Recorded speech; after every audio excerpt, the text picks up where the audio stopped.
Taiwan walked away with a trade deal, but European visitors did have a much tougher week in Washington, D.C. Now, on Wednesday, Denmark and Greenland's representatives met with VP J.D. Vance and Secretary of State Marco Rubio. The Danish foreign minister called their discussion frank but constructive. European countries have put a small number of troops on Greenland, as Trump is not ruling out using military force against the Danish-owned territory. He says the U.S. will get it one way or another.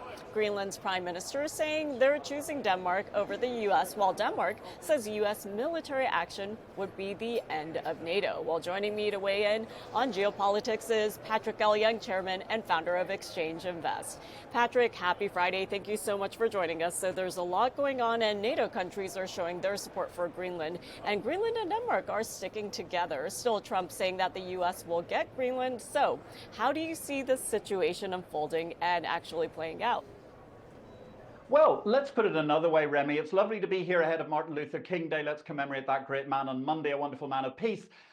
When we look at it here, I mean, the NATO countries who amount to a rounding error of what gets spent on defense are all getting very upset because the people that actually make NATO happen, the USA, might want to do something about Greenland, which might ultimately collapse a body where the USA is subsidizing the rest of the world's defense.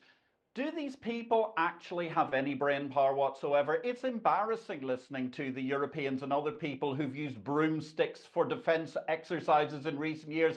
The idea of corralling a couple of dozen Germans and other troops on Greenland in order to make a show of strength demonstrates the total failure of Europe here. Now, does that not make Trump very, very bellicose? Of course, and that worries markets. It's not a good look. But on the other hand, this is New York property dealer Economics 101. You ask for the moon and you come back and negotiate something that seems like a deal you couldn't have got months ago. At the end of the day, Greenland's got a very, very obvious course. It does a deal with Trump. It does a sensible deal that unlocks a lot of rare earths, that allows the Americans to have a lot more access to the Arctic Circle, and therefore reduces a lot of geopolitical pressure in the meantime. At the rest of the time, there's a pressure cooker of hot air coming out of Brussels and other places, which is just irrelevant to markets and irrelevant to economic growth.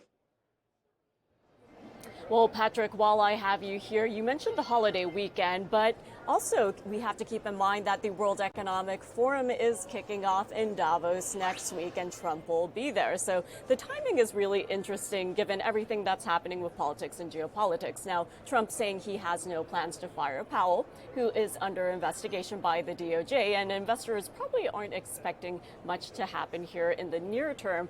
But how do you see this situation unfolding, and what do you make of all the global central bankers throwing their support behind Powell? The Amalgamated Union of Central Bankers have all said, don't fire another central banker. Does that ever sound like self-interest or a vested interest to you, Remy? It does to me. Regardless of how we look at Governor Powell, have central banks really done a great job for the course of 20 years or so? No, they've made the rich incredibly richer through quantitative easing. They are the people, I think, justly those on the left-hand side of the economic markers ought to be most upset about, because rarely have we ever seen such a group of people who created vested wealthy interest over the course of their actions. The farce of quantitative easing, amongst other things, a sensible idea to manage to rebalance balance sheets, but something that was allowed to go absolutely out of control. So it's understandable central bankers don't want to see their sacristy being attacked. They don't want to get the idea that they might be actually responsible like the rest of us. They don't want to be under government control once again. But unfortunately, like him or loathe him, Donald Trump has his finger on a very, very key point, which is in the incredibly lofty towers of central banking, they lost touch with the people and they lost touch with the money supply, which is, let's face it, why we have a crypto industry. At the same time, I just have to say, the World Economic Forum is happening. Who cares? Actually, those are the irrelevant people in what's happening in the dynamic part of the economy these days. And therefore, that's why I'm certainly very happy to not even be aware of the fact that it's Davos week again, because frankly, it's irrelevant. Well, Patrick, very quickly before I let you go, I do want to ask you about the Middle East. So the U.S. is sending military assets to the Middle East as Trump threatens the Iranian regime not to harm protesters. So what is your take on what's unfolding in the Middle East?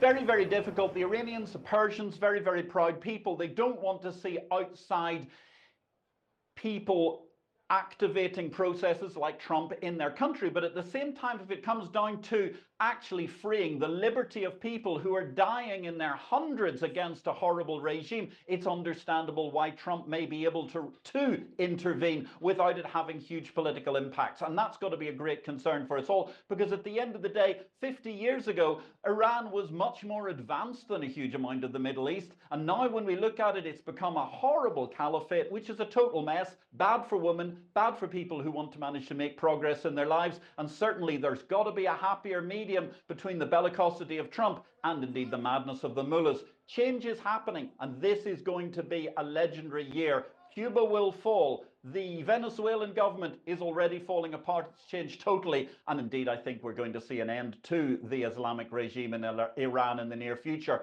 almost regardless of what Trump may actually do. Well, Patrick, I think a lot of regions that we will have to keep our eyes on as we kick off 2026. It's hard to believe that we are only 16 days in to the new year. But of course, you and I will be taking a look at all these regions and keeping on top of the latest. So thank you so much for joining me, and I appreciate all of your time and your insights.